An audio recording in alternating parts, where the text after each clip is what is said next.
I want to tell you something I had to learn the hard way. For 2 years, I watched someone I cared about deeply chase an avoidant man. She was smart, like genuinely one of the most self-aware people I've ever known. She read every book, watched every video. She knew his attachment history, his triggers, his childhood wounds. She could explain his deactivation patterns with the precision of a psychology textbook. And he kept pulling away, not because she wasn't enough, but because she was doing the one thing that makes an avoidance nervous system feel completely, absolutely safe. And it wasn't what either of us expected. She was always there. Here's why that matters. Because there's a piece of science sitting underneath this that most people skip right over in favor of the emotional narrative. And once you actually get it, the whole picture shifts. When a partner pulls away or threatens to leave, avoidantly attached people often feel more attracted to the relationship. But when the partner is consistently present and invested, the impulse to withdraw comes right back. Read that again slowly. Not when you're unavailable, not when you play games, not when you manufacture mystery. But when the person who genuinely loves them starts to become uncertain, less predictable, something inside the avoidant nervous system wakes up. Something that was sleeping the entire time you were chasing. This is the part most people miss. They think making an avoidant think about them is about strategy, tactics, perfectly timed texts and social media posts and looking good at the right moment. But that's surface level. That's noise. The real psychology underneath is way more primal and honestly, way more uncomfortable to accept. Here's the science. When we talk about deactivating strategies, we're really talking about the nervous system doing its job. The person who developed avoidant attachment as a kid figured out pretty early that needing people was dangerous. Maybe their needs got ignored. Maybe they got criticized for being too sensitive. Maybe they were overwhelmed by a parent's emotional chaos. Whatever it was, their system learned.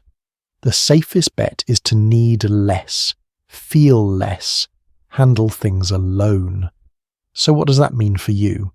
It means their withdrawal has nothing to do with how attractive you are, how loving you are, how much you've given. This is their nervous system detecting a threat to their autonomy and hitting the brakes. You pursuing harder doesn't fix it.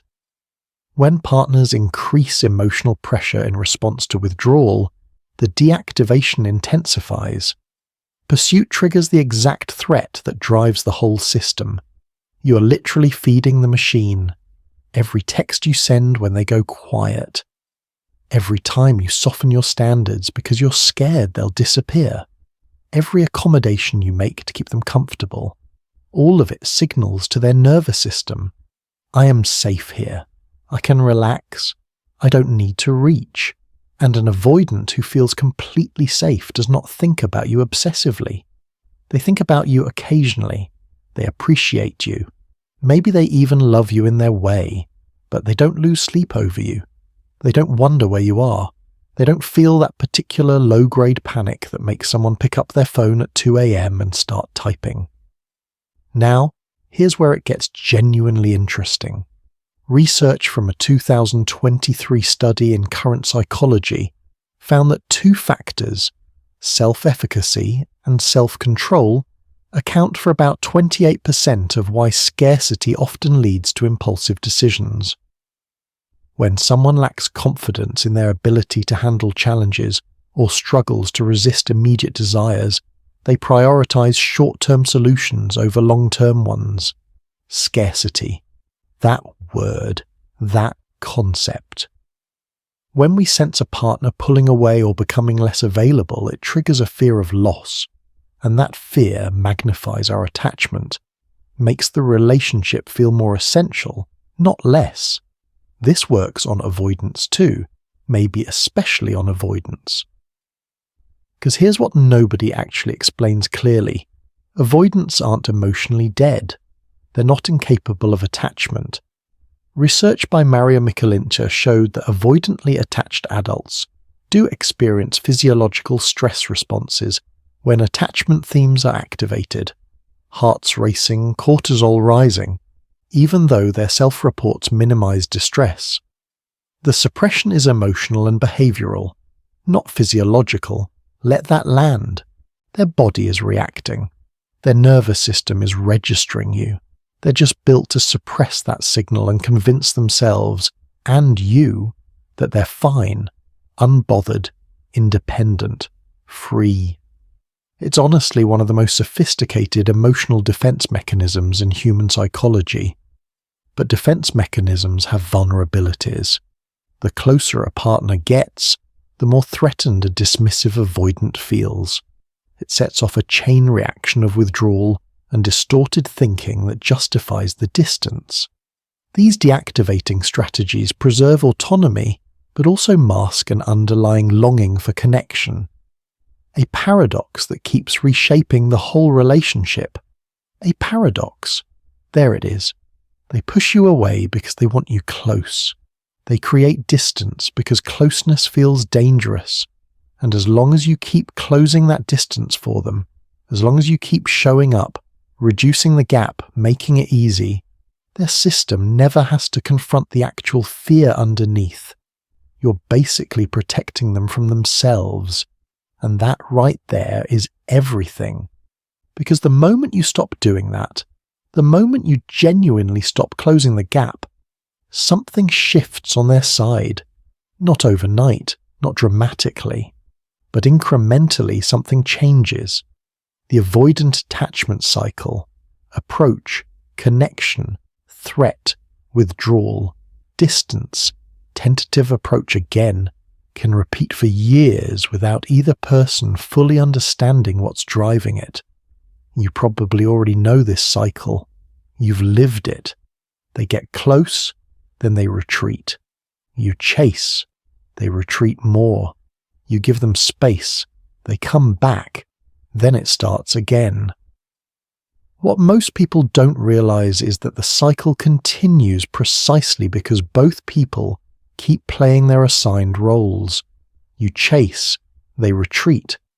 What breaks their mental loop, what actually interrupts the pattern and forces them to feel the weight of what they're doing, is when you stop being predictably available. Not coldly, not as a game, genuinely. Consistent availability doesn't spike the reward system the same way. And this is neurobiological, not just psychological. When you're reliably, warmly, consistently there, their dopamine system flatlines. Not because they don't value you, because their brain has filed you under certain. And certainty, to a brain wired for threat detection and survival, registers as boring. I know that sounds brutal. It is. But stop romanticizing the dynamic and actually look at it. Now here's what I actually want to talk about, because this is where most advice goes completely wrong.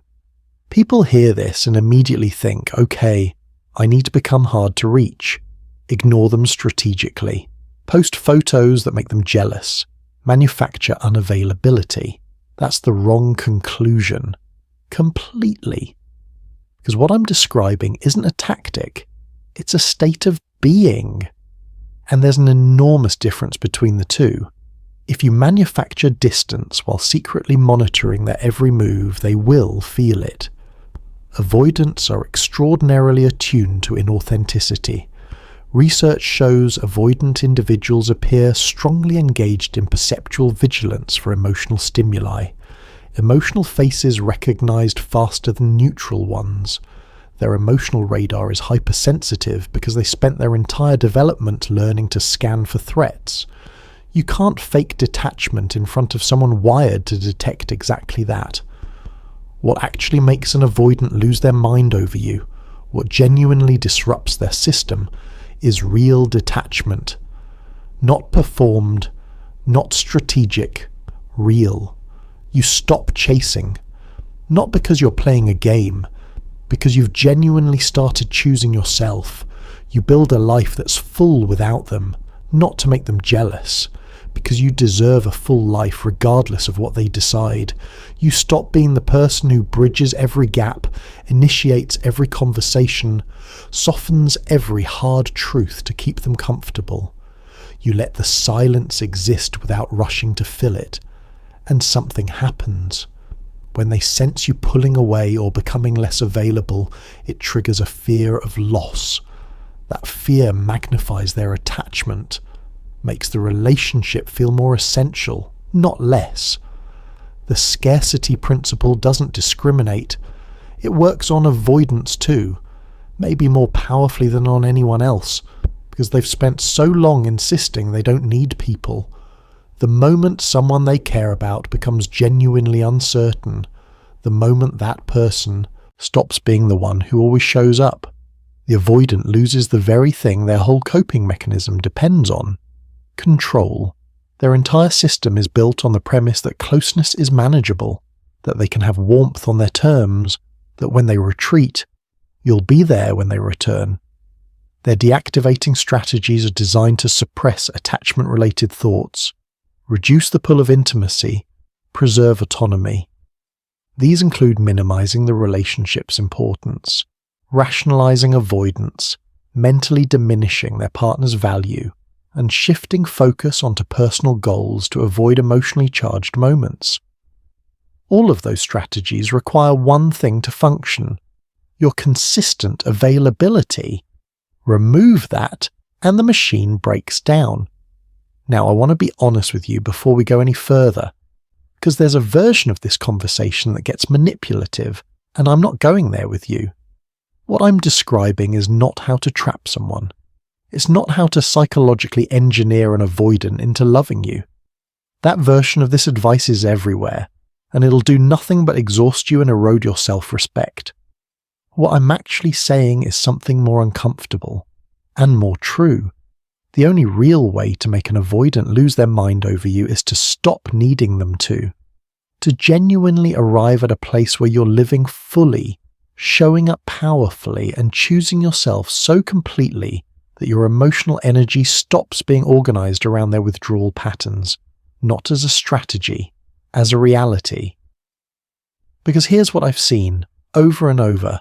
The moment someone stops chasing an avoidant, not as a tactic but as a genuine act of self-respect, the moment they truly redirect that energy inward, one of two things happens.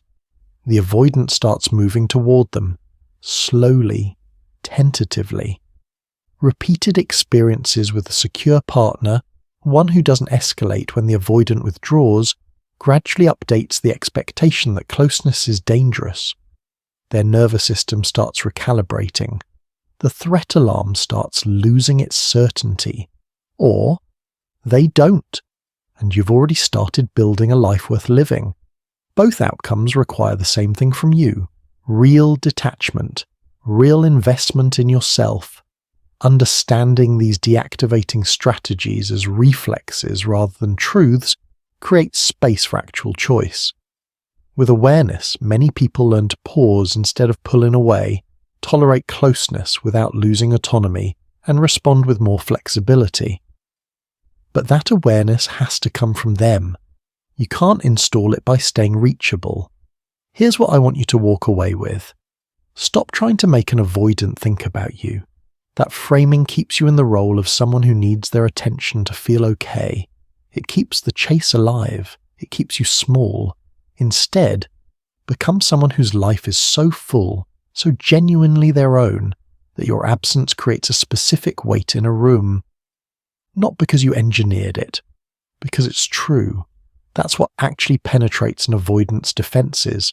Not games, not silence as punishment, not the carefully curated Instagram post, but the undeniable reality of a person who has chosen themselves so completely that they're no longer available to be kept at arm's length. You can't love someone into healing, but you can refuse to participate in the pattern that keeps them from having to confront it. And that refusal, that quiet, grounded, unspectacular act of choosing yourself, is the most powerful thing you'll ever do. Not for them, for you.